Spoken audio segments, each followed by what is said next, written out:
जय भीम, जय भारत मेरे सभी साथियों को।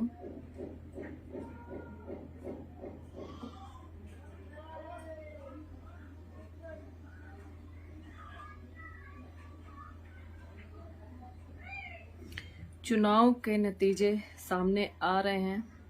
मॉर्निंग से मैं सुबह से देख रही हूँ कि आखिर क्या चल रहा है। ठीक वैसा ही हो रहा है जैसा 2019 में पंजाब के चुनाव में हुआ था। 2019 में पंजाब में ही थी जब पंजाब इलेक्शन था। सेम सब कुछ वही, स्टार्टिंग से बीजेपी आगे चल रही है। साथियों, ये एक बड़ी सोचने वाली बात है। एक बहुत ही चिंता का विषय है अगर देखा जाए कि हमारा समाज और हम लोग खुद को कहाँ पाते हैं। मतलब जिनकी रैलियों में कुर्सियां खाली थीं, आप सोचिए, जिनकी रैलियों में कुर्सियां खाली थीं वो पार्टी सबसे आगे चल रही है। मतलब सारे रिकॉर्ड तोड़ रही है। मैं सुबह से यही देख रही हूं कि इसके अलावा कुछ है ही नहीं। मतलब जिन पार्टियों के पास में अच्छा खासा बहुमत है वो पार्टियां तो आसपास नजर ही नहीं आ रही हैं। मतलब आखिर चल क्या रहा है, हम लोग किस दिशा में जा रहे हैं, हमारे नेता लोग किस दिशा में जा रहे हैं। मुझे ये बात आज बोलते हुए बड़ा दुख हो रहा है और बहुत अफसोस हो रहा है, बहुत ज्यादा, क्योंकि मैं खुद जमीनी स्तर पर गई हूँ यूपी के अंदर और मैंने खुद मेहनत की है। सुबह 8 बजे से रात को 11-12 बज जाते थे मुझे घर आते आते। इतना मैंने वहां पर मेहनत की है कि गांव के अंदर में जाके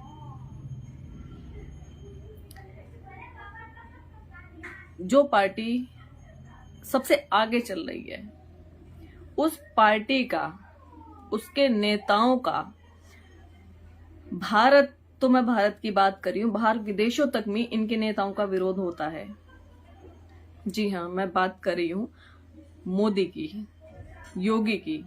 इनके शरेआम पुतले फूंके जाते हैं। हर चीज के लिए इनको जज किया जाता है कि आप रोजगार नहीं दे रहे हैं। कोरोना काल में भी इतने सारे लोगों की डेथ हुई, इतनी जनता परेशान हुई, उसके बावजूद, जैसे कि यूक्रेन और रशिया का वॉर चल रहा है वर्तमान समय में, उसमें भी ये अपने इंडिया के स्टूडेंट्स को सेफली इंडिया नहीं ला पा रहे हैं। उसके बावजूद वो पार्टी जीत रही है।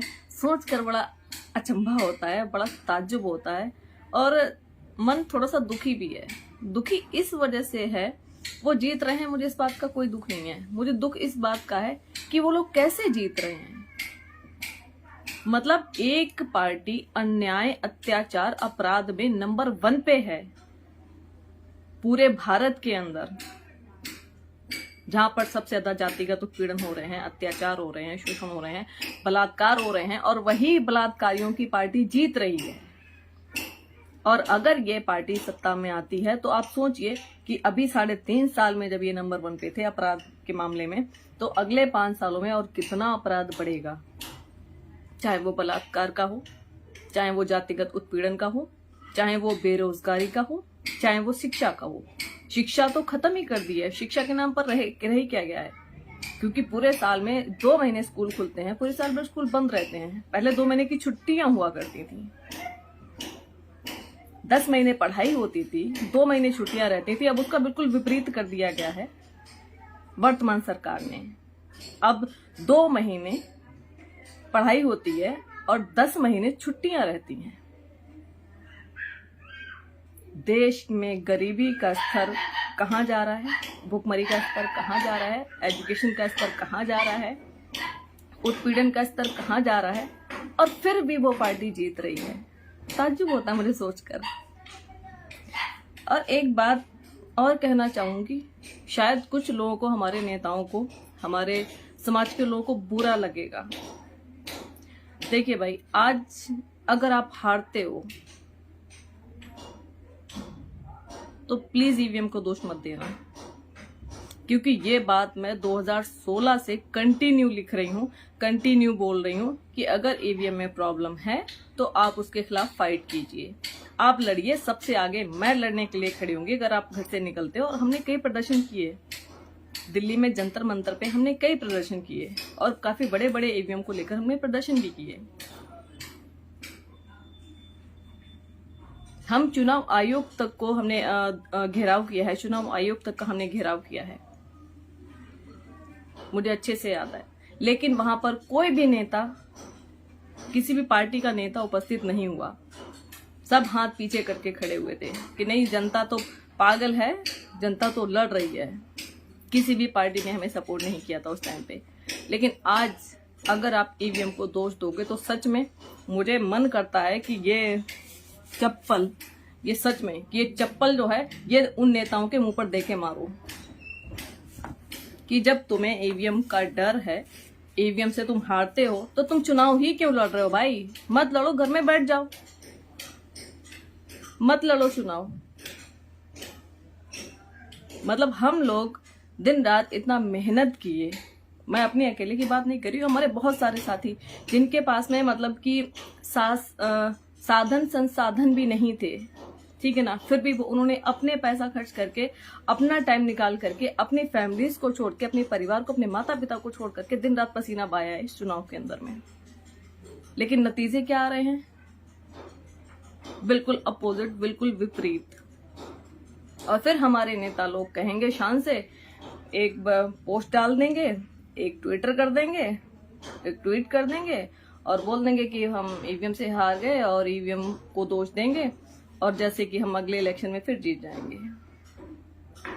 भाई आप पिछले कंटिन्यू मतलब कि 10-15 साल से अगर हार रहे हो तो आपको सीखना चाहिए, आपको सबक लेना चाहिए था कि भाई आपकी कमियां कहाँ पर हैं। शाम को एक लाइव और करने वाली हूं मैं, मेरा YouTube चैनल है निडर आवाज, आप लोग मेरे चैनल से जुड़िए, ठीक है। और कोई भी साथी मेरे साथ में बात करना चाहता है उसका वेलकम है। मैं स्ट्रीम यार्ड से लाइव करती हूँ, ठीक है ना, मैं आपको जोड़ लूंगी। आपको जो भी अपने दिल की भड़ास निकालनी है, जो भी बोलना है, मोस्ट वेलकम है मेरे YouTube चैनल पे निडर आवाज। आप खुलकर बोलिए, आप किसी के बारे में बोलेंगे भाई मेरे को बुरा नहीं लगेगा, ठीक है। जो सच है वो सच है। और मैं चाहती हूँ कि जनता का जो दर्द है, जो लोगों का दर्द है, जो लोगों की शिकायतें हैं किसी भी पार्टी से हैं, वो सामने खुलकर रखें, सामने खुलकर बोले कि भाई आप क्यों हार रहे हो कंटिन्यू, क्या वजह रही है। मेरे पास तो बहुत पुख्ता वजह है, बहुत ही पुख्ता वजह, जहां पर लोग मुझे गालियां भी देते हैं और मुझे से पहले गालियां पड़ भी चुकी हैं, लेकिन मैं गालियों से नहीं डरती हूँ, ना मुझे फर्क पड़ता है।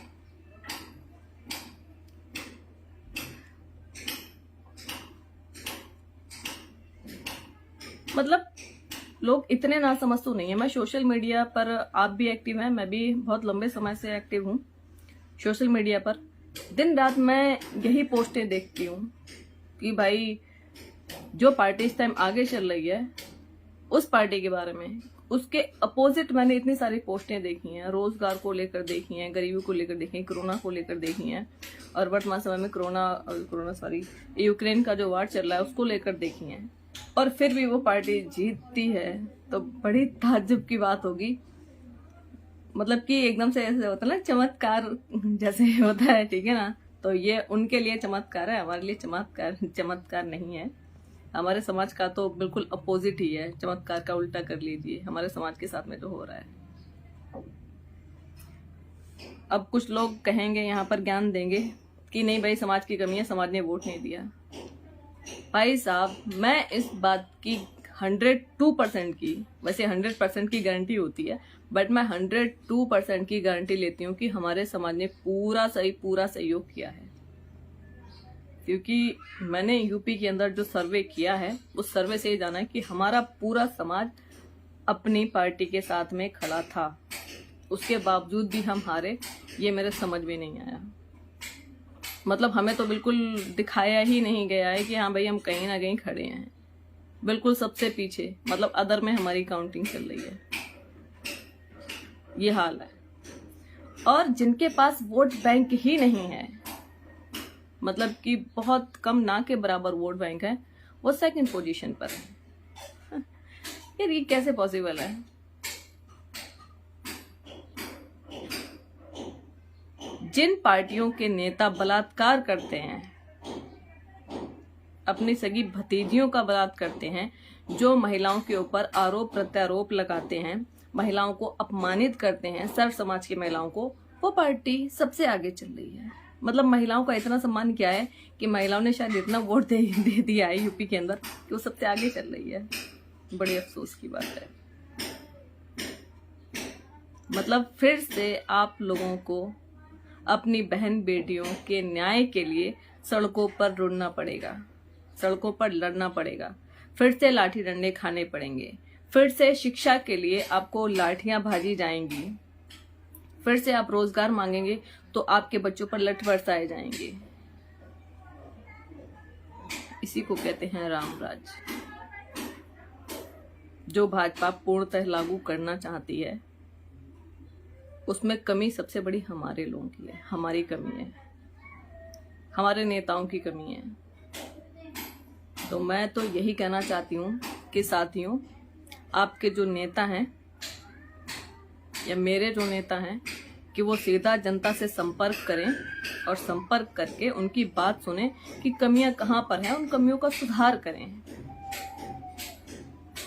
जब तक आप अपनी कमियों का सुधार नहीं करेंगे, इस भ्रम में जिएंगे नहीं हम जीत जाएंगे जीत जाएंगे जीत जाएंगे, भाई ऐसे नहीं होता है।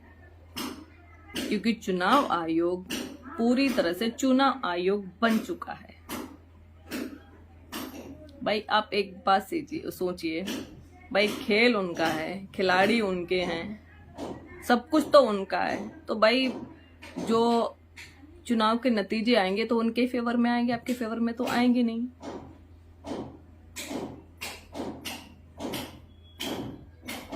मतलब लोकतंत्र की हत्या हो रही है शरेआम, और हम लोग और हमारे नेता लोग आंख बंद करके तमाशा देख रहे हैं कि ठीक है, पिछली बार की तरह फिर से बैठ जाएंगे कि भाई हम ईवीएम की वजह से हार गए थे, 2, 4, 6 सीट, 10 सीट, 15 सीट मिल जाएंगी, हम संतुष्टि करके बैठ जाएंगे। भाई ऐसे नहीं चलेगा।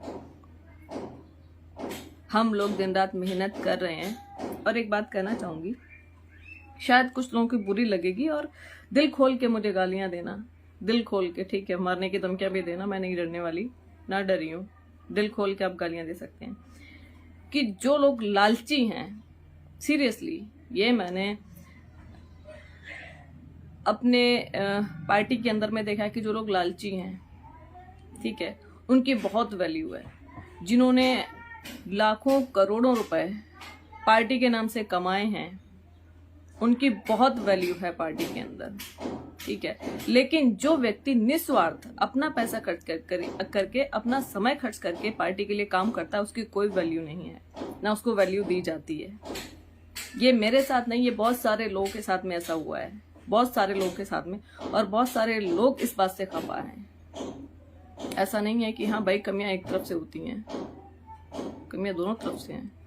कुछ लोग चलो भाई दलाली करते हैं, हम मानते हैं, तो हम उनका विरोध भी करते हैं। लेकिन जो व्यक्ति निस्वार्थ काम करना चाहता है, उसको हमारी पार्टी वरीयता क्यों नहीं देती? मतलब कुछ अगर हम देखें तो कंटिन्यू, मैंने कुछ चेहरे, मैं 8 साल हो गए मेरे को काम करते हुए बहुजन समाज में, तब से मैं कुछ चेहरों को कंटिन्यू देख रही हूँ। भाई एक बात बताओ, जैसे नौकरी होती है, नौकरी में जब भाई आप करोगे फिर दूसरे को भी तो मौका दोगे ना। लेकिन यहाँ पर दूसरे को मौका नहीं, रिटायरमेंट के बाद भी हम ही करेंगे और हमारे बच्चे करेंगे। बाकी जो बच्चे पैदा हो रहे हैं हम लोग के, वो जाएं भाड़ में। मतलब पॉलिटिक्स का ये बड़ा ही गंदा फंडा है जो मुझे बिल्कुल पसंद नहीं है, सीरियसली। कि आप रिटायर, मतलब आपकी उम्र हो गई है, अब आप रिटायर हो जाइए, आप जो यूथ है पीछे उसको मौका दीजिए, उसको आगे बढ़ाइए।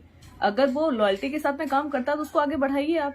लेकिन यहाँ पर ये चीज नहीं है, यहाँ पर ये चीज है कि आप रिटायर होने की उम्र में भी काम कर रहे हैं, आपके आधे पैर कबर में लटके हैं, लेकिन आप काम कर रहे हैं उसमें कंटिन्यू।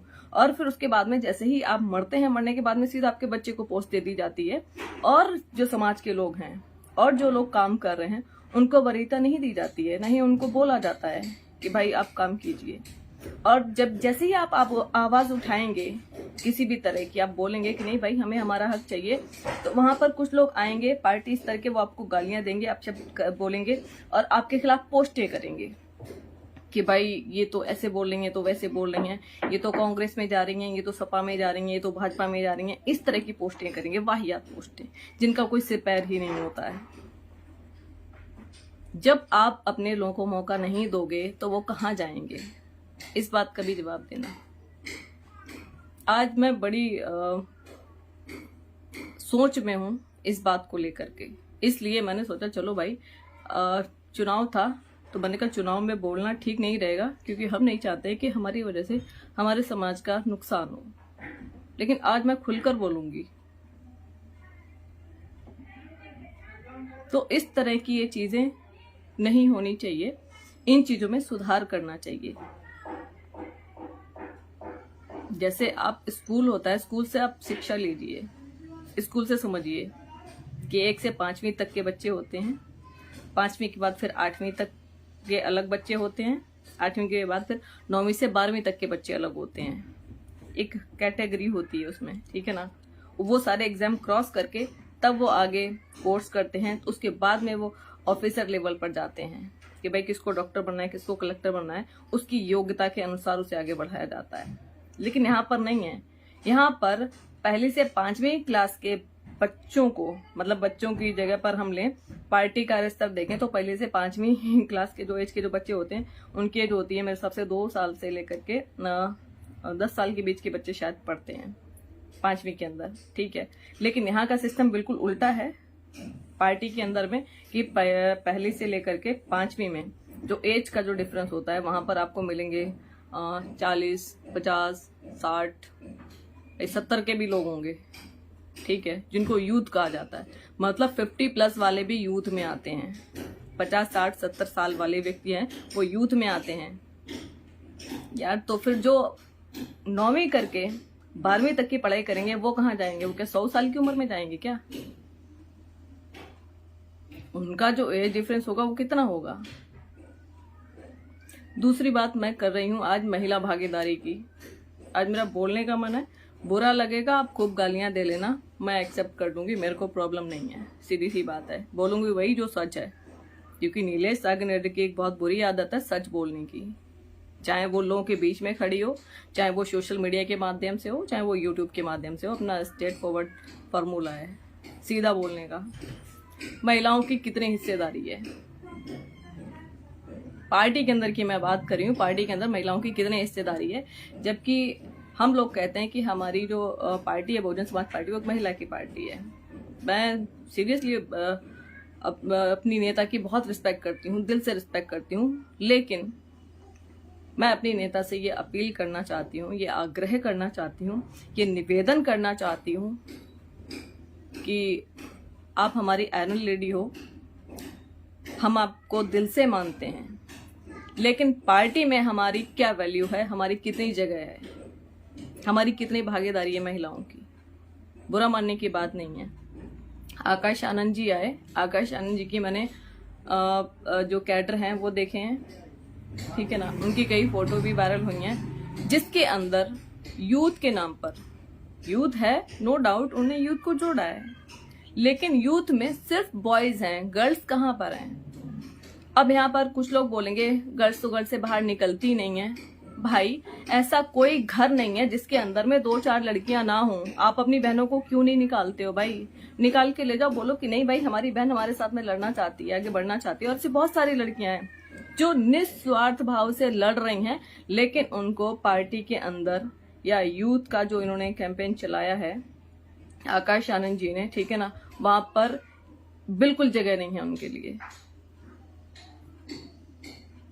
दूसरी बात, जिन लोगों ने वीएसपी को, मैं आज वीएसपी की ही बात करूंगी क्योंकि मुझे बड़ा दुख हो रहा है सीरियसली कि हमने इतनी मेहनत की है लेकिन फिर भी हम इतने पीछे क्यों हैं, ये सबसे बड़ा सवाल है हमारे लिए।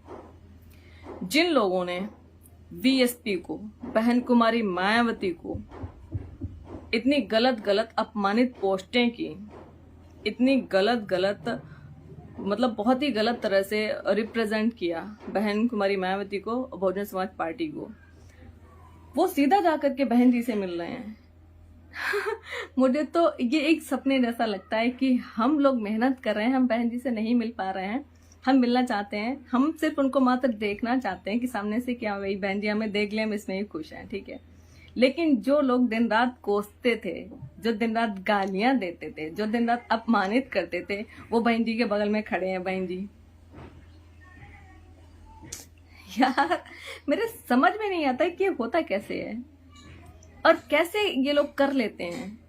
मतलब गिरगिट होता है, गिरगिट से भी ज्यादा रंग बदलने वाले लोग। मतलब जो अपमानित करेगा वो बहन जी से जाके मिल लेगा, जो बहन जी के लिए जमीन पर लड़ेगा वो बहन जी से नहीं मिल सकता।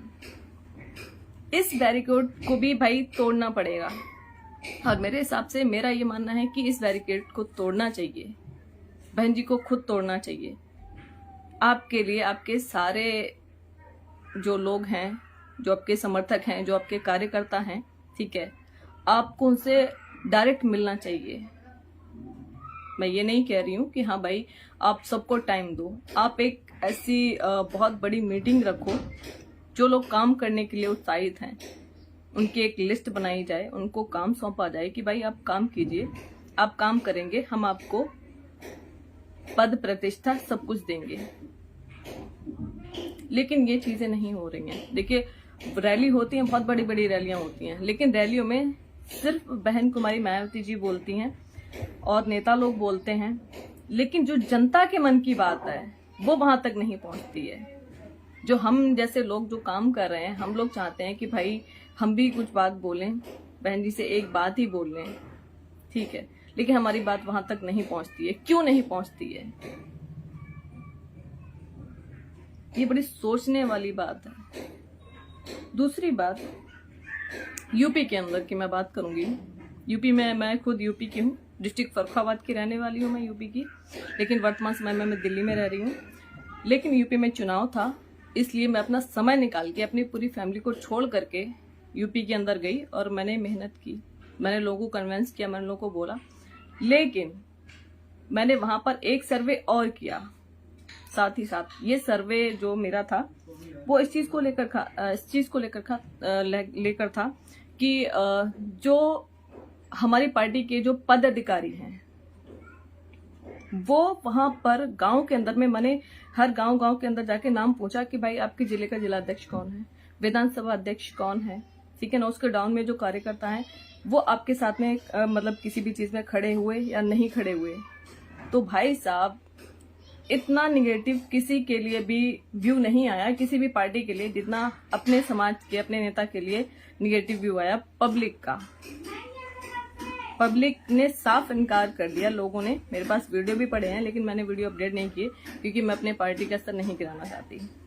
मेरे पास सारे वीडियो पड़े हुए हैं वैसे, ठीक है, लेकिन वो अपडेट करने का कोई फायदा नहीं है, उसमें सुधार करने की बहुत जरूरत है। वहां के गांव के लोग नहीं जानते हैं कि भाई हमारा जिला अध्यक्ष कौन है, हमारा विधानसभा अध्यक्ष कौन है।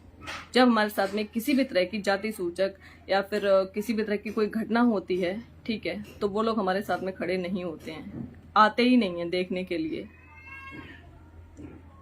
ये सबसे बड़ी कमी है भाई। आपको जो पार्टी का जो पद दिया जाता है वो किस लिए दिया जाता है? ताकि आप अपनी जनता का हाल चाल पूछें, उनके साथ में उठे बैठे, उनके सुख दुख के भागीदार बने।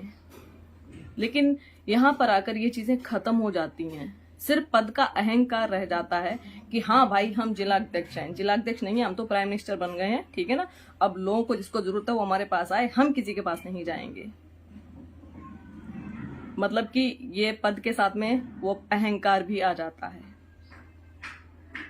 ये सबसे बड़ी कमी है, सबसे बड़ी कमी है कि पदाधिकारी, भाई बहन कुमारी मायावती ने जब आपको एक अच्छे पद पे आसीन कर दिया है तो आपका कर्तव्य बनता है। मैं ये नहीं कह रही हूँ कि आप जाकर किसी की बुराइयां करो, आप जाकर के लड़ाइयां करो, लेकिन आप कैडर तो कर सकते हो ना, लोगों को अवेयर तो कर सकते हो ना, लोगों को जागरूक तो कर सकते हो ना कि भाई आपकी वोट की वैल्यू क्या है, आपको किस चीज की ज्यादा जरूरत है। इतना तो यार किसी, मैं कहती हूँ 10-12 साल के बच्चों तक से मैंने बात की है यूपी के अंदर, उनको भी पता है कि उनको शिक्षा चाहिए, फ्री एजुकेशन चाहिए, स्वास्थ्य चाहिए, उनको रोजगार, जो उनके घर में बड़े बड़े लोग हैं, उनके भाई बहन, उनको रोजगार चाहिए। छोटे छोटे बच्चे ही बात बोल रहे हैं। तो आप लोगों को बोलने में, जो पदाधिकारी हैं उनको बोलने में कहाँ प्रॉब्लम आती है? वो लोग क्यों नहीं बोलते हैं? और इनसे भी एक सबसे बड़ी वाली बात, यूपी की बात। 2007 से 2012 तक बहन जी के कार्यों की सूची, बहन जी को कार्यों की सूची जो है, मैंने भी उसको प्रेजेंट किया था। कई बार मैंने उन कामों के बारे में बताया, उनका प्रचार भी किया। लेकिन पूरी इंडिया के अंदर बहुजन समाज पार्टी के कितने पदाधिकारी होंगे, कितने कार्यकर्ता होंगे? मेरे हिसाब से तो लाखों में होंगे। और लाखों लोगों ने बहन जी के कामों का प्रचार नहीं कर पाया जिस लेवल पे प्रचार होना चाहिए था। और जितने भी एक कैंडिडेट हैं जो चुनाव लड़ रहे थे, मेरे हिसाब से कुछ ही लोग होंगे जिनको बहन जी के कार्यों का पूरा पता होगा, बाकी किसी को नहीं पता है। उनसे बुलवाया गया माइक ठूंस के उनके मुंह के अंदर कि भैया ये काम किया, इनके बारे में आप बोलो कि बहन जी ने 2007 से 2012 तक ये काम करवाए थे। आपको कामों का ही पता नहीं है, आप चुनाव लड़ रहे हैं। खाली पैर छूने से मतलब वोट नहीं मिलता है। आप जनता को क्या दोगे जीतने के बाद, आपको ये भी पता होना चाहिए। तो ऐसे ऐसे लोग तो चुनाव लड़ रहे हैं, कहां से जीतोगे आप भैया? सपने तो आपके बहुत बड़े हैं कि आपने टैग ले लिया कि भाई हमें टिकट मिल गया, बहन जी ने हमें फ्री में टिकट दे दिया विदाउट एनी कॉस्ट। लेकिन आप जीतोगे कैसे? जीतने के लिए आपको पता तो होना चाहिए ना, आपको बोलना तो चाहिए ना। लेकिन नहीं, बिल्कुल विपरीत। फिर बाद में दोष देंगे कि आपके समाज ने, आपके लोगों ने हमें वोट नहीं दिया। जो अदर कास्ट के हैं वो लोग बोलेंगे कि आपके समाज ने हमारा सहयोग नहीं किया, वोट नहीं दिया। जबकि SC ST का पूरा वोट बहुजन समाज पार्टी को गया है। OBC का मैं इतना नहीं बोलती, लेकिन कुछ प्रतिशत OBC का भी वोट गया है बहुजन समाज पार्टी को, और कुछ % मुस्लिमों का भी वोट गया है बहुजन समाज पार्टी को। SC ST का भी पूरा वोट गया है। उसके बावजूद भी आप लोग हार रहे हो, तो कमियां कहां पर हैं? आज मैं बोलने के मूड में हूं, जिसको बुरा लगे वो बोल देना स्ट्रेट फॉरवर्ड, मुझे कोई प्रॉब्लम नहीं है। दिल्ली के अंदर तो जो कोऑर्डिनेटर लगे हैं वो अपने आप को तो पता नहीं क्या समझ रहे हैं। बिल्कुल सहमत। गीता सिंह जी हैं, गीता बहन है हमारी, जो समाज के लिए काम कर रही हैं। काफी लंबे समय से मैं इनसे जुड़ी हूँ, मैं इनको देखती भी हूँ। ये बात बिल्कुल सही है।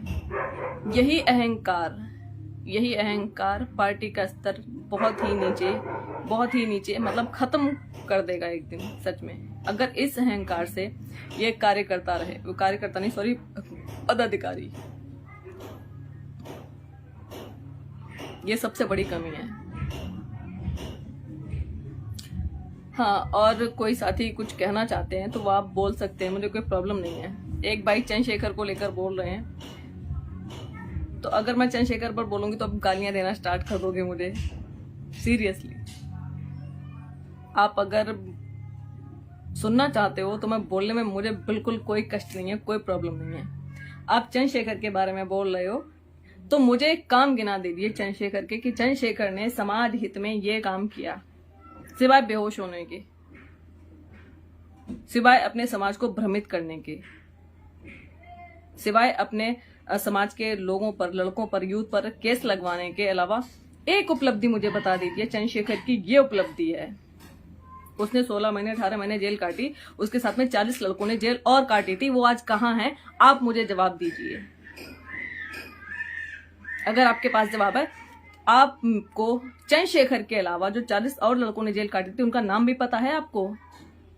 आज वो और उनके परिवार कैसे जीवन यापन कर रहे हैं दंगे के बाद में, आपको पता है? आपको जानकारी है? आप चंद्रशेखर की बात कर रहे हो, मैं एग्री हूं, आप कर लीजिए, लाइव डिबेट कर लीजिए मेरे साथ में आप। और अपने चंद्रशेखर भाई को बोलना कि एक बहन है जिसका नाम है नीलेश सागर निडर, उसके साथ में आप लाइव आ जाइए, एक डिबेट कर लीजिए। ठीक है? अब शब्द नहीं बोल रही हूँ, गाली नहीं दे रही हूँ, ठीक है? मेरे कुछ वाजिब सवाल है, वो सवाल मैं करना चाहती हूँ। अपने भाई से आप लाइव डिबेट करवाइए और मैं बात करने के लिए तैयार हूँ, मुझे कोई प्रॉब्लम नहीं है। ठीक है? वहां पर एक पक्ष में मेरे लोग बैठे होंगे, आप दिल्ली का अम्बेडकर भवन चूज कर लीजिए। आप अपने चंद्रशेखर आजाद जी जो हैं वो अपने पूरे समर्थकों के साथ में आए और मैं अकेली, मैं डिबेट करने को तैयार हूँ। मेरे सवालों का सिर्फ वो सीधा सीधा जवाब दे दें। मेरी कोई लड़ाई थोड़ी है, पर्सनल मेरी कोई लड़ाई थोड़ी है यार। मेरे समाज का कोई व्यक्ति अगर आगे बढ़ेगा तो मैं उसको सपोर्ट करूंगी, लेकिन जो समाज को विभाजित करने का काम करेगा, समाज को लड़वाने का काम करेगा, जो मेरे समाज को नुकसान करेगा, ऐसे व्यक्ति को तो मैं छोड़ने वाली नहीं हूं। मैं आजीवन ऐसे व्यक्ति का विरोध करूंगी। ठीक है, और कुछ सुनना चाहते हैं तो और बोल दीजिए, मैं और सुना दूंगी। देखिए, मेरे अंदर पहली बात तो मैं चापलूस टाइप की लड़की नहीं हूँ कि मैं किसी की भी चापलूसी करूँ, किसी भी संगठन की करूँ या किसी भी पार्टी की करूँ। ठीक है, मेरा काम सिर्फ इतना है जो मैं सोचती हूँ कि भाई कौन सही काम कर रहा है, किसने काम किया है, कौन समाज के लिए घातक है और कौन समाज के लिए सही है, तो मैं सही इंसान का सपोर्ट करती हूँ। मैं सही इंसान की समर्थक हूँ और वो सही इंसान है वर्तमान समय में बहन कुमारी मायावती, जिन्होंने समाज के लिए काम किया है। इस बात से आप इनकार नहीं कर सकते, इसलिए मैं उनका सपोर्ट करती हूँ, इसलिए मैं उनका समर्थन करती हूँ। कमियां हैं, हर एक इंसान में कमियां होती हैं, कमियों का सुधार किया जाता है और सुधार किया जाएगा। जब मेरी बात भाई अपर लेवल तक पहुंचेगी तो मुझे जहां तक उम्मीद है उन चीजों में सुधार किया जाएगा और किया जाना चाहिए। इसमें कोई लड़ाई वाली बात नहीं है, कोई अपमानित होने वाली बात नहीं है कि भाई मैं अपशब्द बोल रही हूँ या कुछ नहीं। मैं सिर्फ कमियां बता रही हूँ। अभी आ गया एक वक्त, देखो गाली देने के लिए मुझे ये मतलब आजाद समाज पार्टी के आईटी सेल वाले, शायद मुझे लगता है गोरखपुर सीट जीत रहे हैं, इसलिए अब ये मुझे गाली देंगे और छाती पीटेंगे। चलो भाई, एडवांस में बधाई ले लो गोरखपुर से। गोरखपुर की चंद्रशेखर आजाद जीत रहे हैं गोरखपुर सीट से।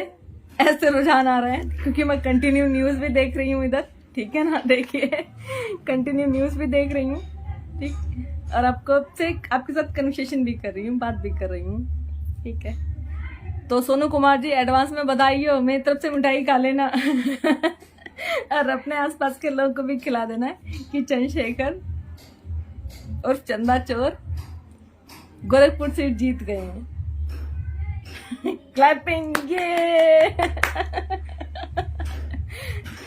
यार, ये छुटपुटिया टाइप के लोग बड़े मजेदार होते हैं सच में। आप कितना सीरियस मैटर में बोल रहे हो, ठीक है ना, ये बीच में आकर के अपना गाना गाने लगते हैं और इनकी भाषा शैली बड़ी अजीब होती है। ये अपनी माँ की इज्जत नहीं करते हैं, अपनी बहन की भी इज्जत नहीं करते हैं। समाज में जो जैसे होता ना कि लड़की कहीं से जा रही है तो ये मतलब उस लड़की को छेड़ते हैं, घटिया कमेंट पास करते हैं, गंदी लैंग्वेज यूज करते हैं, उस टाइप के लोग हैं। ये ना तो अपनी बहन बेटियों का अपने घर में सम्मान करते हैं, सेम उसी तरह से ये दूसरों की बहन बेटी का भी सम्मान नहीं करते हैं, चाहे वो कितना ही अच्छा समाज में काम कर रही हो, चाहे वो कितना ही अच्छा बोल रही हो। लेकिन नहीं, इनको आकर के सिर्फ अपना मुंह हिला के गंदगी गिरानी होती है। इनका सिर्फ ये काम है। खैर, मुझे इस बात से कोई फर्क नहीं पड़ता, आप बोलते रहो, आई डोंट केयर। ठीक है, हाँ, लेकिन एक बात बोलना चाहूंगी कि वाकई में आप मर्द हो, मर्द के बच्चे हो। सीरियसली, जो इस टाइम मुझे गाली दे रहे हैं आजाद समाज पार्टी के व्यक्ति, ठीक है, आईटी सेल के व्यक्ति जो आजाद समाज पार्टी का आईटी सेल चला रहे हैं, अब वाकई में मर्द हो। सीरियसली, एक बाप के औलाद हूं, छाती ठोक कर कहती हूँ भाई सब सामने आके बात कर लो। ठीक है ना, सामने आके बात कर लो। अगर तुम्हें वाकई में दम है, तुम वाकई में तुम बात करने वाले हो, घटिया लैंग्वेज बोलने की जगह गाली अपमानजनक शब्द बोलने के बजाय सामने आकर बात कर लो। ठीक है ना, एक बार में दिन में तारे ना दिखा दूं तो मेरा नाम नीलेश सागर निडर नहीं। डरती नहीं हूं, ठीक है, जब गलत नहीं करती हूं तो डरती नहीं हूं। है समझ में? चैलेंज कर दिया है। नंबर मेरा यूट्यूब के अंदर पड़ा हुआ है, यूट्यूब चैनल पर जाएंगे निडर आवाज पे, वहां पर डिस्क्रिप्शन में मेरा नंबर पड़ा हुआ है, वहां से नंबर लो, मुझे कांटेक्ट करो। वैसे मैं इतना मतलब लंदन अमेरिका में नहीं रहती हूँ कि आपको वीजा लगाना पड़ेगा, आपको ढूंढना पड़ेगा। मुझे ढूंढना कोई बहुत बड़ी बात नहीं है, क्योंकि बहुजन समाज का हर व्यक्ति, चाहे वो मेरा समर्थक हो, चाहे वो मेरा विरोधी हो, सब मुझे जानते हैं कि मैं कहाँ मिलूंगी। ठीक है, आप आइए, दिल्ली में आइए, अम्बेडकर भवन में आराम से बैठ के बात करते हैं। ठीक है, वहां आकर के आप मुझे गाली देना, ठीक है, तसल्ली से वो लाइव कर देंगे, लोगों को दिखा देंगे कि हाँ भाई, ये भाई साहब इतनी दूर से आजाद समाज पार्टी के समर्थक हैं और ये गाली देने के लिए आए। मैं उसको भी लाइव करके लोगों को दिखा दूंगी। सीरियसली, मतलब गाली देने में अपना सम्मान समझते हैं और ये बात करते हैं कि भाई हम जीतेंगे और लोगों का भला करेंगे। मतलब कैसे भला करोगे? अगर आप सत्ता में आते हो, पहले तो बात सत्ता में आने से रहे, क्योंकि अभी इतनी आपने अपनी हैसियत या कहेंगे औकात नहीं बनाई है जो आप सत्ता में आएंगे। ठीक है ना, आपने ऐसा कोई काम नहीं किया है कि आप सत्ता में आएंगे। लेकिन अगर आप सत्ता में आते हो तो महिलाओं का सम्मान कैसे करोगे? गालियां दे करके। महिला कहेंगी हमें रोजगार चाहिए, हमें एजुकेशन चाहिए, बस उनको गालियां देना शुरू कि तुमने मांगा कैसे, ये लो माँ की गाली, ये लो बहन की गाली। ठीक है, इस तरह से ऐसे काम करोगे आप? Very good. मनमोहन सिंह जी क्या करें, बसपा प्रमुख मायावती होंगी अगली राष्ट्रपति की उम्मीदवार। भाई देखिए, वक्त का कुछ पता नहीं है। हम किसी की व्यक्ति के बारे में या किसी भी पार्टी के बारे में, किसी भी नेता के बारे में कुछ नहीं कह सकते। वक्त का कुछ भरोसा नहीं है। ठीक है, कुछ भी हो सकता है। हम सिर्फ इस बात पर बोलना चाहते हैं और हम चाहते हैं इस बात पर ध्यान दिया जाए कि कुछ जो हमारी नीतियां हैं जो कमजोर रही हैं पिछले लंबे समय से, उनको मजबूत किया जाए और उससे थोड़ा सा जो हमारे जो नियम हैं, ठीक है ना, नीतियां जो हैं उनमें थोड़ा सा बदलाव किया जाए और जो काम करने का तरीका है वो थोड़ा चेंज किया जाए। तो हो सकता है उससे कुछ फर्क पड़ेगा तो हमारे लोगों का ही बेनिफिट होगा। भाई बोलना तो पड़ेगा, भाई हर इंसान को बोलना पड़ेगा। मैं ये नहीं कह रही हूं कि आप पार्टी का विरोध करें या आप पार्टी के अपोजिट चले जाएं, मैं ये बात से बिल्कुल भी सहमत नहीं हूं। मैं चाहती हूं कि अगर जहां पर हमारी कमियां हैं उनको सुधार किया जाए और फिर हम मजबूती के साथ में लड़ें। ये चीज होनी चाहिए। गाली देकर या अपमानित करके जीत हासिल नहीं की जाती है। जीत हासिल जब होती है जब आप काम करते हैं, समाज में उठते हैं, बैठते हैं, अपनी चीजों का आपको पता होता है। यूपी के अंदर की मैं फिर से बात करूंगी। यूपी में अदर पीपल जो पार्टियां हैं, अदर्स पार्टियां हैं, उन्होंने क्या किया है? उन्होंने हमारे लोगों का ब्रेन वॉश जो होता है ना, वो बहुत अच्छे से किया है। ब्रेन वॉश कैसे किया है उन्होंने? एक तो ये ट्रेंड चलाया है वर्तमान में यूपी गवर्नमेंट ने, फ्री राशन का। देखिए, राशन पहले भी मिलता था, ठीक है ना, लेकिन बहुत कम दामों पर मिलता था। फ्री में नहीं मिलता था, कम दामों पर मिलता था, ठीक है ना। ये स्कीम बहुत पहले से चल रही है। लेकिन इन्होंने क्या किया? इन्होंने 5-10 किलो राशन फ्री में, मतलब आपको रोजगार नहीं दिया, आपको फ्री राशन दिया है। अगर आपको ये रोजगार देते तो आप 5 किलो नहीं 50 किलो राशन खरीद लेते। इस बात को भी मैंने यूपी में हर जगह जाकर के बोला है।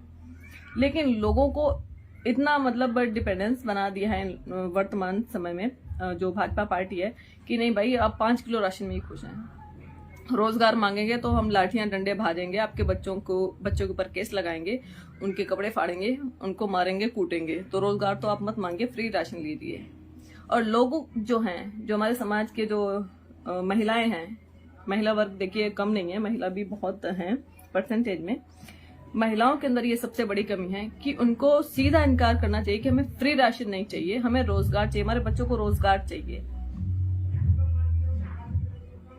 भाई जब आपके पास रोजगार होगा ना तो आप राशन खरीद लोगे, आप घर भी बना लोगे, आप वो सारी सहूलियत, वो सारी सर्विसेज खुद ले लोगे जो एक इंसान को चाहिए होती हैं। लेकिन फ्री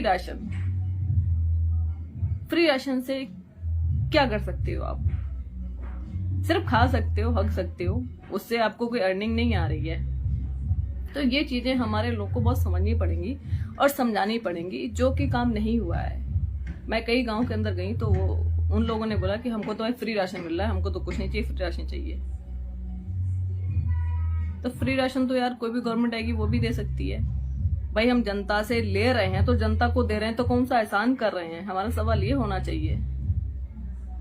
लेकिन लोग सवाल ही नहीं करते हैं, लोग भक्ति में लीन हैं। और सबसे बड़ी कमी जो रही है मान्यवर साहब के जाने के बाद में, मैं देखो दोष नहीं दे रही हूँ, ठीक है, लेकिन मान्यवर साहब के जाने के बाद में मैंने जहां तक रीडिंग की है, स्टडी किया है, तो उसमें सबसे बड़ी कमी रही है कैडराइजेशन की। जो कैडर होते थे जिस टाइम पे मान्यवर साहब थे, उस टाइम कैडर होते थे बाम शेफ के, बंद कमरे के कैडर होते थे। गांव-गांव के अंदर मीटिंगें होती थी, छोटी छोटी मीटिंगें होती थी, लोगों को उनकी वोट की वैल्यू बताई जाती थी और वहां पर हर समाज का व्यक्ति आता था। पहले ओबीसी को जानता कौन था? सपा जो बनी है वो किसके कहने पर सपा पार्टी बनी है? आप लोग पढ़िए, आपको समझ में आएगी सारी चीजें। तो वोट की जो वैल्यू है वो पहले बताई जाती थी। आजकल वोट की वैल्यू नहीं बताई जा रही है, कैडर नहीं हो रहे हैं, आजकल वोट खरीदे जा रहे हैं। तो भाई जिस पार्टी के पास में पैसा होगा, जिस नेता के पास में पैसा होगा, वो वोट को खरीदता है। वो वोट की वैल्यू नहीं बताता। उसने 5 साल के लिए आपका वोट खरीद लिया, 1000-2000 रुपए दे दिए या फिर दारू मुर्गा दे दिया और काम हो गया। तो इतना लाचार बना दिया है वर्तमान सरकार ने हमारे लोगों को, हमारे समाज को, इतना लाचार कि आप 1 टाइम पे करो और 5 साल तक हमसे ना आप रोजगार मांगना, ना एजुकेशन मांगना, मतलब किसी तरह की सुख सुविधा मत मांगना। मतलब 1000 रुपए में आपका वोट बिक रहा है। और हमारे लोग, बहुत सारे लोगों ने ऐसा भी किया है। कहते जरूर हैं लोग कि भाई हमने वोट नहीं बेचा, ठीक है, लेकिन कुछ प्रतिशत लोगों ने ऐसा भी किया है। इस पर हमें ध्यान देना होगा। और जो कैडर वाली विधि थी, मेरे हिसाब से वो दोबारा से शुरू होनी चाहिए और पूरी ऑल इंडिया में शुरू होनी चाहिए। मेरे हिसाब से, मैं देखिए इस बात का कोई दावा नहीं करती हूँ कि भाई कि ऐसा होना चाहिए। हो सकता है भाई, हर इंसान का दिमाग अलग होता है, आपका दिमाग अपने स्तर से आप अलग सोचते हो, मैं अपने स्तर से अलग सोचती हूँ, लेकिन मेरा ये मानना है कि अपने लोगों को यूनाइट करके SC, ST, OBC और माइनॉरिटी, इनको इकट्ठा करके कैडर देना चाहिए। इनको वोट की वैल्यू बतानी चाहिए कि भाई आप अपना वोट 5 साल के लिए अगर इस तरह से बेचते हो 1000-2000 रुपए में, ठीक है ना, तो आपको कुछ नहीं मिलने वाला सिवाय अत्याचार, उत्पीड़न, शोषण के। ना तो आप अब न्याय के लिए आवाज उठा पाओगे कि भाई आपके साथ कोई किसी भी तरह का मतलब अत्याचार हो रहा है या अपराध हो रहा है, ठीक है ना। मान लो किसी बहन बेटे के साथ में बलात्कार होता है, तो नेता तो साफ बोलेगा करके कि भाई हमने तो आपका वोट खरीदा था 1000 रुपए में, ठीक है, हम क्यों दें आपको न्याय। फिर वही लोग आकर के बलात्कार करेंगे आपकी बहन बेटी के साथ में। तो भैया कौन से हैं? फला पार्टी के नेता हैं, सबको पता है। कुलदीप सेंगर का नाम तो सबने ही सुना होगा। और भी इनके बहुत सारे नेता हैं जो बहुत ही भद्दे भद्दे बयान देते हैं महिलाओं के ऊपर, उनके कपड़ों के ऊपर, जात के ऊपर में, कि भाई आप चमार हो तो आपके पास से बदबू आती है, आपके परछाइयों तक से बदबू आती है। और ऐसे लोग जीतते हैं तो बड़ा अफसोस होता है। तो इसलिए मेरे हिसाब से दोबारा से वो कैडराइजेशन शुरू होना चाहिए पूरी ऑल इंडिया में। अभी 2 दिन, शायद नहीं 2 दिन नहीं, 1 दिन ही हुआ है मेरी भी याददाश्त थोड़ी वीक होगी। मैंने रात को लाइव किया था, करीब 1-1.5 घंटा मैं बोली थी तब भी। आज भी मैं वही बात रिपीट कर रही हूँ दोबारा से।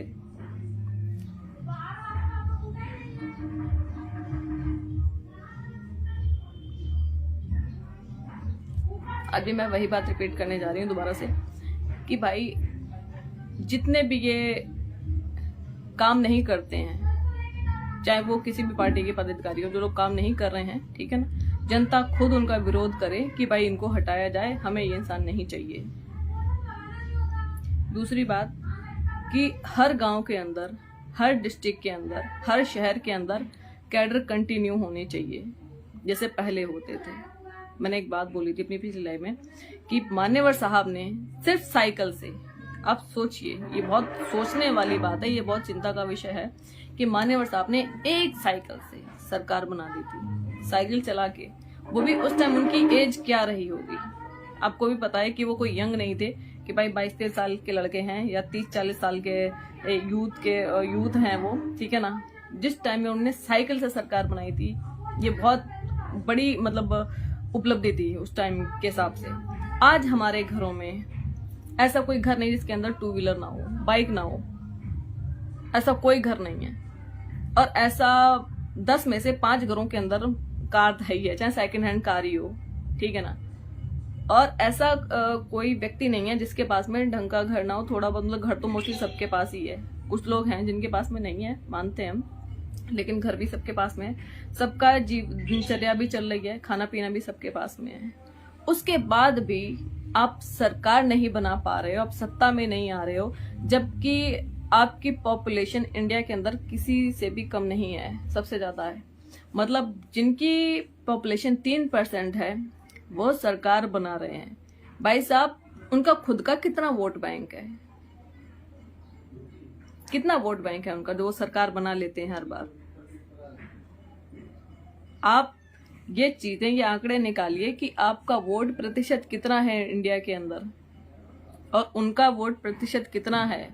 वो आपके वोट से सरकार बनाते हैं, फिर आप ही लोगों के ऊपर अत्याचार करते हैं, आप ही लोग को लत्याते हैं, जुत्याते हैं, ना घोड़ी पर बैठने देते हैं ना घोड़े पर बैठने देते हैं।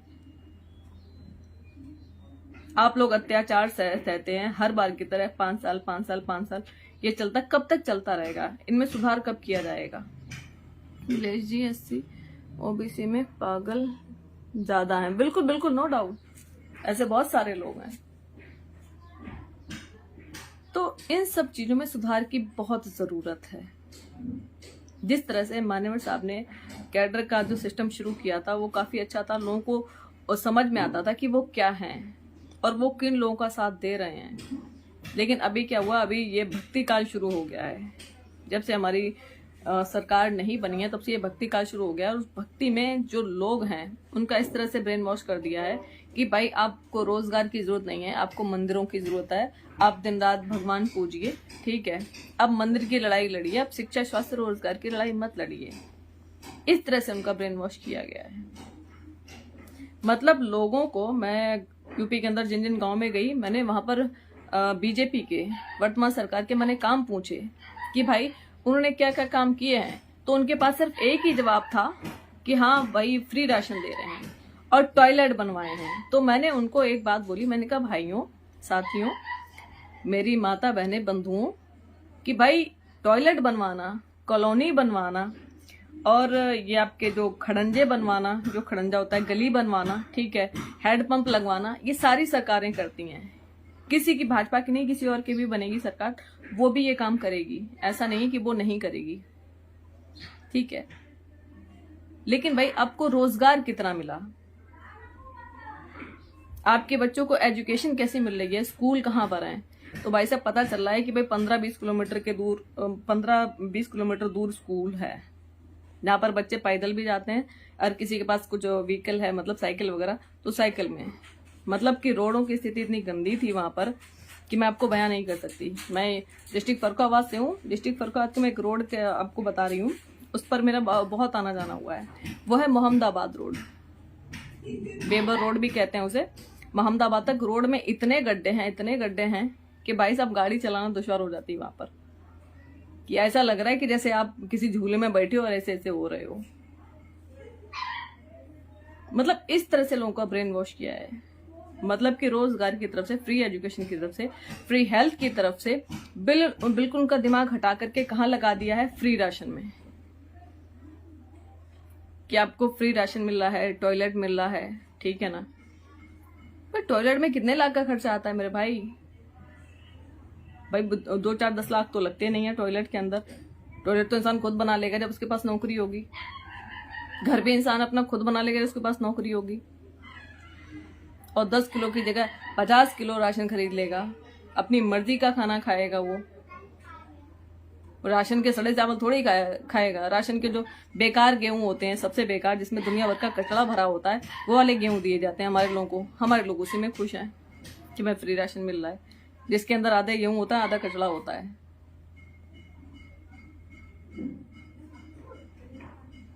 तो इन चीजों को लेकर के बात कब होगी, कब हमारे लोग जागरूक होंगे, इनको इन चीजों को बताने के लिए, समझाने के लिए कौन जाएगा। जब मैं गांव के अंदर गई तो उन लोगों ने मेरी बात सुनने के बाद में एक बात बोली कि बहन हमें कोई बताने वाला ही नहीं है, कोई समझाने वाला ही नहीं है, किसी ने हमें बताया नहीं। हमें तो यह है कि भैया कि बहन जी तो चुनाव नहीं लड़ रही हैं। गांव गांव के अंदर इस तरह का प्रचार कर रखा था। तब हमने जाकर के बोला कि नहीं बहन जी सभी सीटों पर चुनाव लड़ रही हैं भाई। तो इस तरह की अवेयरनेस कौन करेगा? क्या ये पदाधिकारियों का काम नहीं था कि वो गांव के अंदर में जाते हैं? भाई आपको किसी पार्टी का पद दिया जाता है, क्यों दिया जाता है? ताकि आप लोगों में जाएं, उनको बताएं कि आपकी पार्टी ने क्या काम किए हैं। इसलिए नहीं दिया जाता है कि भाई पद मिल गया अब तो हम भाई देश के पीएम बन गए, बस अब कोई छेड़खानी नहीं।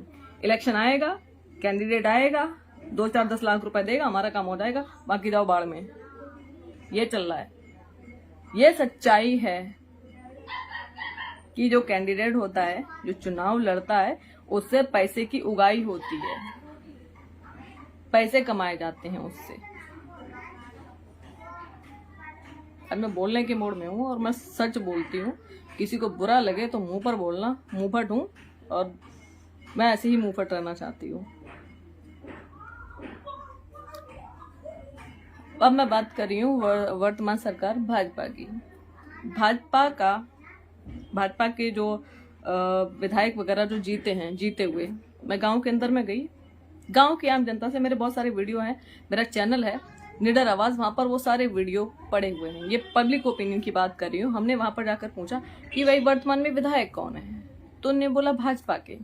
तो हमने बोला कि भाई यहाँ पर आपकी जो नालियां ये खुली पड़ी हैं, ठीक है ना, और कई जो गांव के गरीब लोगों उनके पास घर नहीं थे, जो कि भाजपा अपने काम के कसीदे दिल्ली तक पड़ रही थी। दिल्ली के सारे न्यूज़पेपरों में भाजपा के कार्यों की लिस्ट आ रही थी कि भाई इतने आवास दिए, ये दिया, फला दिया। लेकिन वहीं जाकर जब हमने गांव के अंदर ये सर्वे किया, वहां पर लोगों से पूछा, आम जनता से पूछा कि भाई आपको घर मिला, नहीं मिला, तो उन्होंने दिखाया कि भाई हमारे देखो पन्नी तान के रह रहे हैं, रात को बारिश होती है तो घर के अंदर पानी भर जाता है। ये सारे वीडियो मैंने अपडेट किए हैं अपने चैनल पर, जमीनी सच्चाई है। और सीधा उनका कहना है कि भाई जो भाजपा के विधायक हैं वो तो हमारे गांव में कभी आए नहीं, वोट मांगने आए थे एक बार, उसके बाद दोबारा आए नहीं। फिर भाजपा कैसे जीत रही है यार? ये मैं सोच के हैरान हूं कि जीतने के बाद में भाजपा के विधायक गांव के अंदर नहीं जाते हैं, लोगों से उनका हाल चाल नहीं पूछते हैं, ठीक है ना, पूरे 5 साल के बाद फिर दोबारा आते हैं वोट मांगने के लिए और वो जीत जाते हैं। कैसे करते हो भाई? हमको भी बताओ जरा ये टेक्निक, कैसे कर लेते हो ऐसा? और दोबारा जीत की दावेदारी भी हो जाती है, कैसे होता है भाई?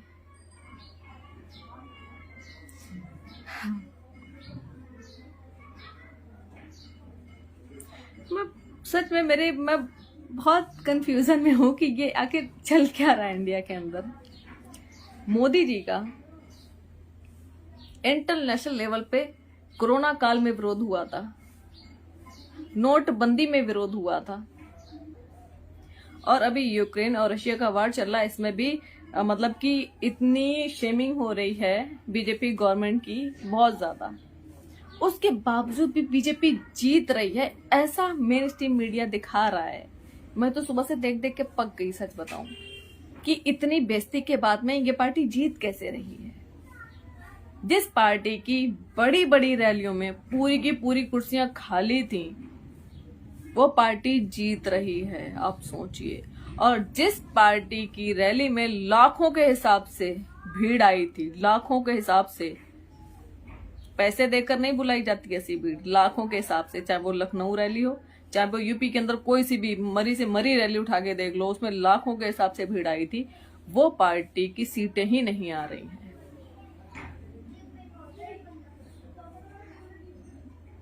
आप लोगों को क्या लगता है? मैं तो सुबह से ये देख के हैरान हूं।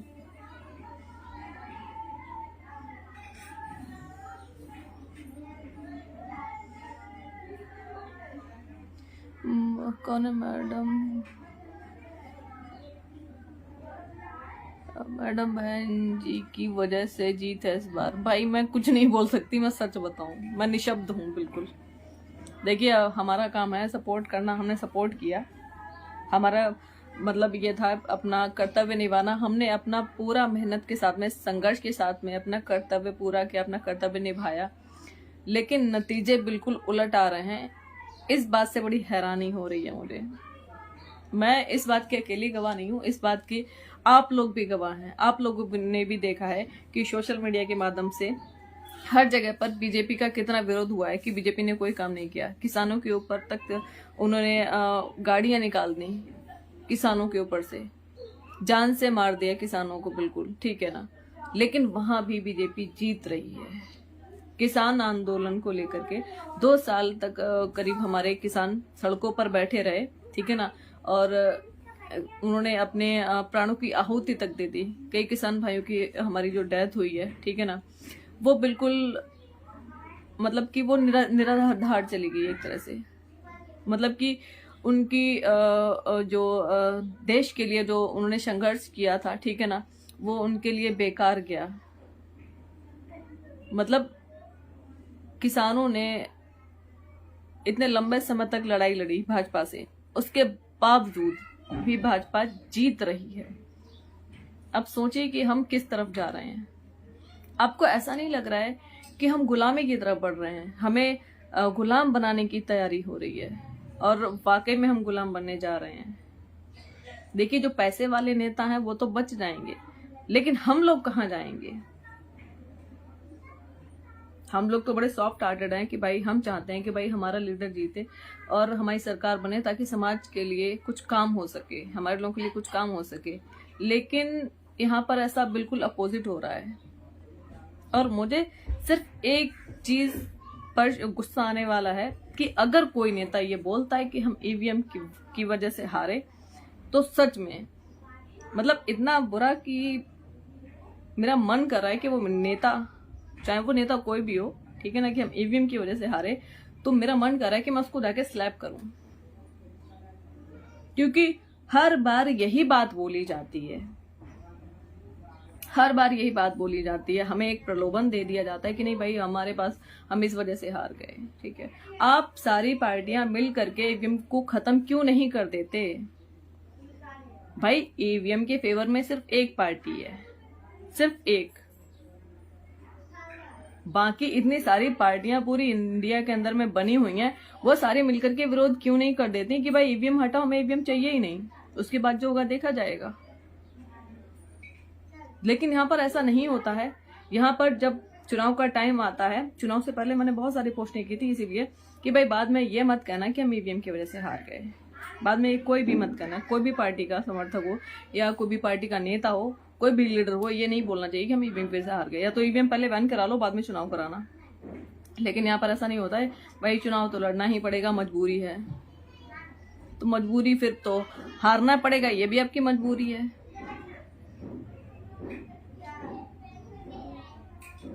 इस तरह की चीजें नहीं होनी चाहिए। मतलब ये भी एक तरह से ये मान लिया जाए कि हमारे नेता ही हमारा मूर्ख बना रहे हैं, हमें फूल बना रहे हैं एक तरह से, कि भाई ये तो मूर्खों की भीड़ है, ये तो कहीं नहीं जाएगी, तो हमें ही वोट देगी। ऐसी चीजें नहीं होनी चाहिए। और फिर ऐसे मन करता है कि भाई ऐसे नेताओं का क्या करना है, हमें ऐसे नेताओं का बहिष्कार होना चाहिए। फिर ऐसा मन करता है। मतलब कि देश की सबसे ज्यादा प्रतिशत आबादी जिन लोगों की है, वो लोग सत्ता में नहीं हैं, सत्ता से दूर हैं। और जितने भी ये अपोजिट पार्टियों से, और भी बहुत सारी पार्टियां हैं, ये लोग वहां पर SC, ST, OBC और माइनॉरिटी की मैं बात करूंगी, ये लोग जब जीत करके संसद में जाते हैं तो ये लोग क्या करते हैं? ये भुट्टे भूनने के लिए जाते हैं। एक भी सांसद मुझे बता दो, एक भी सांसद जिसने कभी बहुजन समाज के लोगों की आवाज उठाई हो। वोट लेने के लिए तो आ जाते हैं, हाथ फैला के भैया हमें वोट दे दो, ठीक है। हमारे लोग देते भी हैं, भाजपा के अंदर भी हैं, कांग्रेस के अंदर भी हैं, सपा के अंदर भी हैं, और ऐसी बहुत सारी पार्टियां हैं जिनके अंदर में हमारे SC, ST, OBC और माइनॉरिटी के लोग हैं। लेकिन वो हमारे मुद्दे ही नहीं उठाते हैं, तो उनको जिताने का फायदा क्या होता है? जीतते तो वो भी हैं।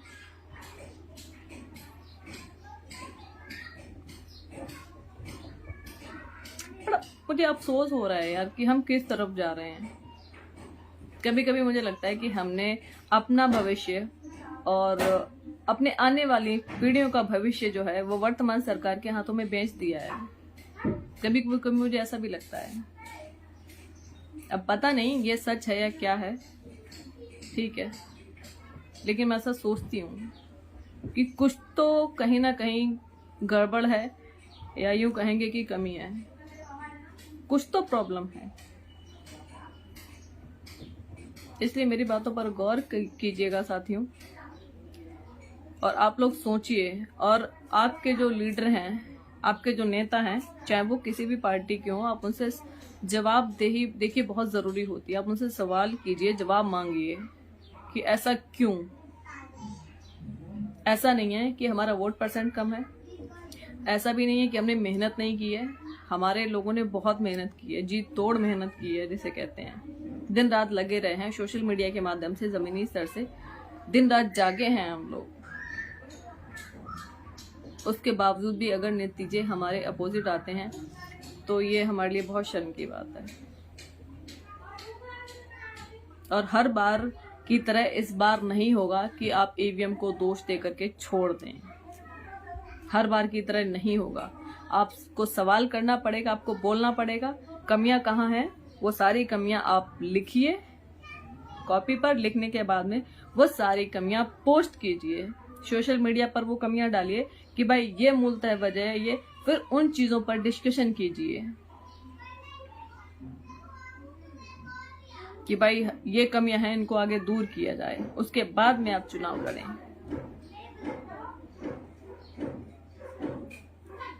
क्योंकि सत्ता अब ऐसी कोई मलाई नहीं रह गई है कि भाई आप लोग चख लोगे। और मुझे तो ऐसे असर दिख रहे हैं कि हम लोग पहले की तरह गुलाम न बना लिए जाएं, क्योंकि ये बहुत बड़ा षड्यंत्र है, ये बहुत बड़ी साजिश है, ठीक है ना। हर बार ये संविधान में कुछ ना कुछ बदलने का, उलटफेर करने की कोशिश करते हैं और वही पार्टी जीत रही है।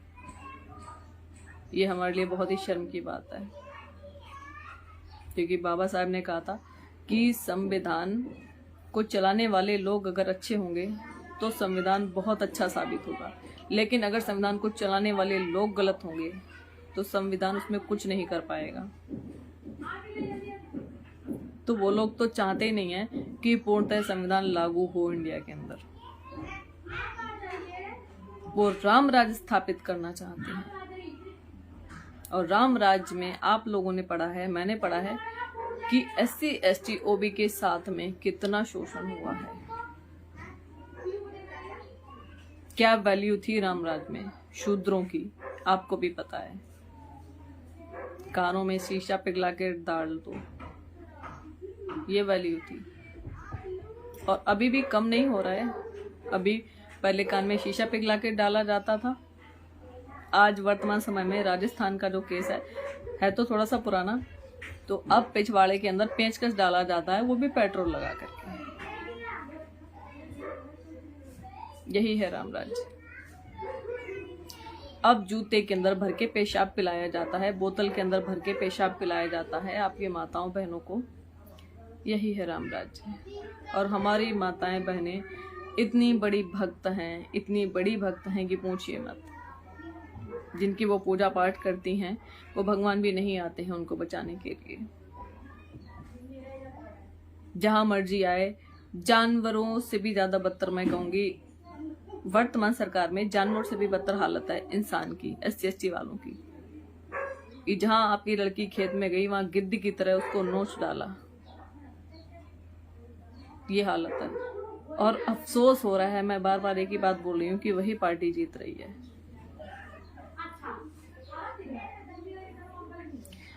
क्या बात है मिश्रा जी, आपकी बात मिश्रा जी तक जरूर पहुंच रही होगी। भाई मेरा उद्देश्य मिश्रा जी तक बात पहुंचाना नहीं है, मेरा उद्देश्य पूरे समाज को जगाना है।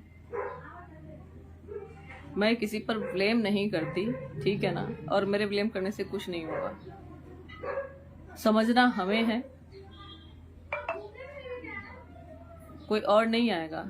देखिए जितने भी लीडर हैं, चाहे वो अपने समाज के हों चाहे वो गैर समाज के हों, लीडरों पर कोई फर्क नहीं पड़ता। उनके पास हर चीज़ है, सारी फैसिलिटी है, ठीक है ना, किसी चीज़ की कमी नहीं है। हारोगे तब भी, जीतोगे तब भी, उन पर कोई फर्क नहीं पड़ने वाला है, ठीक है ना। वो तब भी करोड़पति हैं, हारेंगे और जीतेंगे तब भी वो करोड़पति हैं। लड़ना हमें है, अंधकार हमारा और हमारे बच्चों का जो भविष्य जो है वो अंधकार में हमारा और हमारे बच्चों का भविष्य जा रहा है। नेताओं के बच्चों का नहीं जा रहा है। नेताओं के बच्चे विदेश में पढ़ते हैं, पढ़ के आए भी हैं, सबको पता है, ठीक है। नेताओं के जो बच्चे हैं वो विदेशों में पढ़ते हैं और पढ़कर आए भी हैं और इंडिया के अंदर राजनीति भी कर रहे हैं और हमारे लोग उनको सपोर्ट भी कर रहे हैं। लेकिन जो इंसान यहाँ पर इंडिया में रहकर जमीनी लड़ाई लड़ रहा है उसको कोई सपोर्ट नहीं कर रहा है। ये चीजें भी हमें समझनी पड़ेंगी। उन पर कोई फर्क नहीं है, फर्क हम पर पड़ रहा है। और इस हार का जो फर्क है सबसे ज्यादा SC ST और माइनॉरिटी, इन तीनों पर पड़ेगा। अगर इस बार ये हारते हैं तो सबसे ज्यादा फर्क, क्योंकि सबसे ज्यादा अत्याचार, उत्पीड़न, शोषण जो हुआ है इन 5 सालों में वो इन्हीं तीनों के साथ में हुआ है। अगर ये बात इनके समझ में आ जाए तो अच्छी बात है, नहीं तो भाई फिर से तैयार हो जाओ इन्हीं सब चीजों के लिए। नागेंद्र सिंह जी कह रहे हैं चंद्रशेखर आजाद से नफरत क्यों है। भाई मेरे को नफरत नहीं है, ठीक है ना। मेरी सिर्फ एक लाइव डिबेट करवा दीजिए आप अपने भाई के साथ, एक लाइव डिबेट, ठीक है। वो सिर्फ मेरे सवालों का जवाब दे दें बस। मेरे दिल में किसी के लिए कोई नफरत नहीं है। मेरे दिल में नफरत उनके लिए होती है जो दंगाई किस्म के लोग होते हैं, जो विभाजन का काम करते हैं, जो हमारे समाज का नुकसान करते हैं, उनके लिए मेरे दिल में नफरत है। और किसी के लिए मेरे दिल में नफरत नहीं है। मेरे दिमाग में सिर्फ सवाल हैं जो मैं सवाल चाहती हूँ कि उन सवालों का वो जवाब दें। आप आ जाइए, आप डिबेट कर लीजिए, चंद्रशेखर की जगह आप जवाब दे दीजिए। मैं आपके साथ भी लाइव डिबेट करने के लिए तैयार हूँ, मुझे बिल्कुल भी प्रॉब्लम नहीं है। मैं तो कहती हूँ आजाद समाज पार्टी के जो मेन लोग हैं, मैं सबके नाम नहीं जानती हूँ, ठीक है ना, लेकिन जो भी आकर के यहाँ पर गाली देते हैं, ठीक है ना, वो सारे लोग आ जाएं मेरे साथ में। वो सारे लोग अकेले, ठीक है ना, 10 होंगे, 15 होंगे, 50 होंगे, 100 होंगे, हजारों, 2000, 10,000, लाख भी होंगे, ठीक है। मैं उन लाखों लोगों के सामने अकेली डिबेट करने को तैयार हूँ कि आपके 1 लाख क्वेश्चन मान लो, ठीक है ना, और मेरे मात्र 10 क्वेश्चन है, सिर्फ 10 सवाल, जिनका सही सीधा जवाब दे देना आप, ठीक है। उसमें कोई गाली नहीं होगा, कोई अपशब्द नहीं होगा, सिर्फ वाजिब सवाल है, ठीक है। अभी तक मैंने ना गाली दी है ना अपशब्द बोला है। मैं वर्तमान जो सरकार है जिन्होंने मेरे समाज के ऊपर इतना अत्याचार, उत्पीड़न किया, उनको भी मैंने गाली नहीं दी है, ठीक है।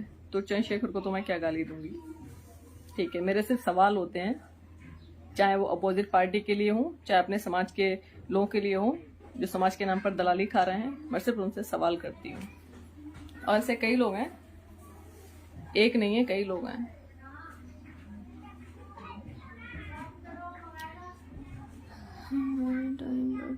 बात नहीं की। अच्छा, नागेंद्र जी कह रहे हैं मैंने आपको मैसेज किया है, मैंने टाइम, बट आपने बात नहीं की। आप एक काम कीजिए, मेरा नंबर है, मेरे YouTube चैनल पे जाइए, निडर आवाज पे, वहाँ पर डिस्क्रिप्शन में मेरा नंबर पड़ा हुआ है, नंबर लीजिए, डायरेक्ट मुझे कॉल कर सकते हैं, मुझसे बात कर सकते हैं। लेकिन बिल्कुल सही लहजे में भाई साहब बात करना, ठीक है, तो मुझे भी अच्छा लगेगा। लेकिन आप गाली गलौज करके अगर बात करेंगे, इस तरह के कोई मैसेज, आप कोई भी चीज़ करेंगे, तो भाई सीधी सी बात है, आपकी जो चीज़ें हैं वो सीधा पब्लिक डोमेन के अंदर जाएंगी, ठीक है। अगर मैं आपको अपशब्द नहीं बोल रही हूँ, आपके भाई को अपशब्द नहीं बोल रही हूँ, तो आप भी मुझे अपशब्द ना बोलें। बाकी आप मुझे बात कर सकते हैं, ठीक है, लाइव डिबेट भी कर सकते हैं, ठीक है। मेरे चैनल पर आइए, लाइव बात कीजिए, आप काम गिनाइए, ठीक है।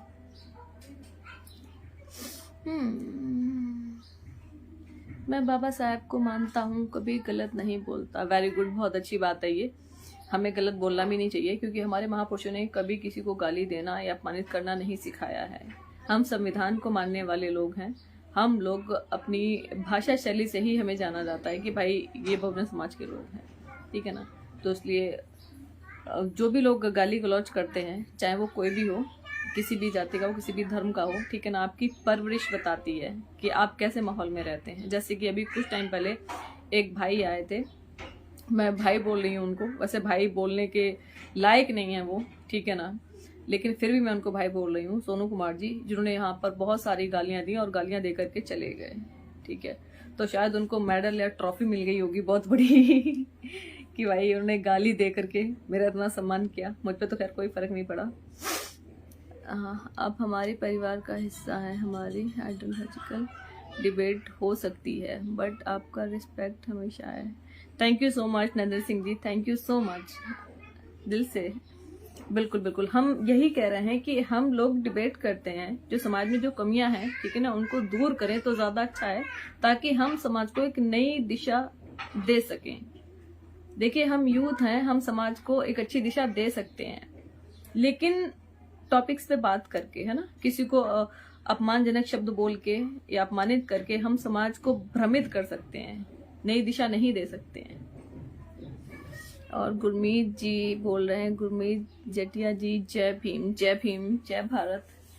आप लोगों से अब अपना लाइफ फिनिश करने जा रही हूँ, और आप लोगों से मेरी रिक्वेस्ट है, मेरा चैनल है यूट्यूब चैनल, आप लोग भी अपनी बात वहां पर रखें, मेरे साथ लाइव आइए, लाइव जुड़िए, और जो भी प्रॉब्लम है, चाहे वो समाज की ऊपर बात करना चाहते हो, समाज के ऊपर या राजनीति के ऊपर या किसी भी मुद्दे पर, एजुकेशन पर, हेल्थ इश्यूज को लेकर, किसी पर भी आप डिबेट करना चाहते हैं, तो आपका मोस्ट वेलकम है मेरे यूट्यूब चैनल निडर आवाज पर।